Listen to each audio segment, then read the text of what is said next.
After much anticipation, Realme brought its April 7 event to India with many new products. The company introduced the Realme GT 2 Pro and the Realme 9 4G in the smartphone category. The first is the company's flagship for 2022, while the latter is a new entry for the Realme 9 series with a 108-megapixel camera. In addition to these handsets, the company also unveiled new truly wireless earphones, Realme Buds Air 3, and its new Realme Book Prime laptop. Last but not least, the company introduced its new Realme Smart TV Stick with Android 11 TV and Full HD 60fps support. In addition to the new products, the company's VP, Madhav Sheth, confirmed that the vanilla Realme GT 2 will reach India on the company's 4th anniversary. In the same form, the recently released Realme GT Neo 3 will reach the country soon. The Realme GT 2 can be considered an incremental upgrade over the regular Realme GT 5G. After all, it brings the same Snapdragon 888 SoC. Talking about the Realme GT Neo 3, it's coming soon to the Indian market, but unfortunately, there are some missing pieces in this affirmation. The company mentions the smartphone's name, but his post on Twitter makes us assume it's the Realme GT Neo 3 in its Le Mans version.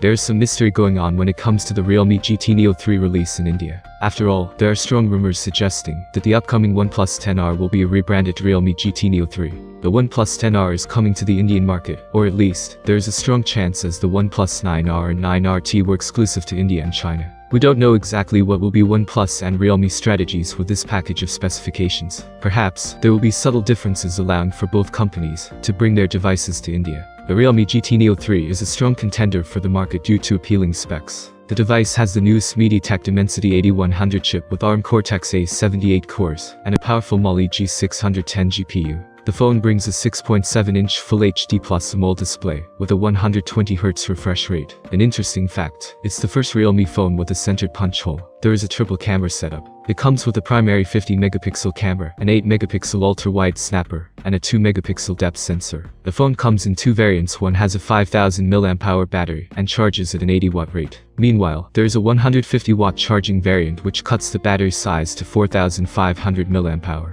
Worth noting that the phone already bagged BIS certification, which is an important step for devices entering the Indian market. Thank you for watching this video to the end. This is very important to me, and write comments. I will be sure to answer to the deputies. See you soon.